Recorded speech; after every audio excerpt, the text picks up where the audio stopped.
আল্লাহ নবী সাল্লাল্লাহু আলাইহি সাল্লাম বলেন, কোন বান্দা যখন গুনাহ ছেড়ে দিয়ে তওবা করে আল্লাহর দিকে ফিরে আসে, আল্লাহর কসম নবী বলেন আল্লাহ তাআলা সবচেয়ে বেশি খুশি হন।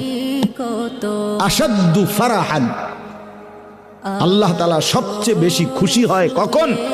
বান্দা আল্লাহর দিকে ফিরে আসে যখন।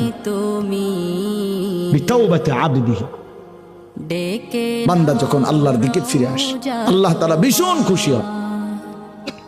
গুনার নাফরমানের জিন্দেগি ছেড়ে দিয়ে আল্লাহর দিকে যখন ফিরে আসে, আল্লাহ তাআলা তখন 7 আসমান সাজিয়ে দেয়। ফেরেশতাদেরকে বলে, আসমান সাজিয়ে দাও, জান্নাত সাজিয়ে দাও।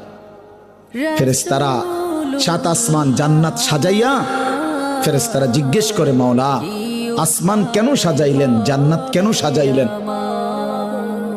তো আল্লাহ তাআলা বলে, আসলাহাল আবদু মাওলাহু, শোনো, আজ এক গোলাম যে তার মনিবকে ছেড়ে চলে গেছিল অনেক দিন, আজ সেই ভেগে যাওয়া গোলাম তার মনিবের সাথে সম্পর্ক ঠিক করে ফেলছে।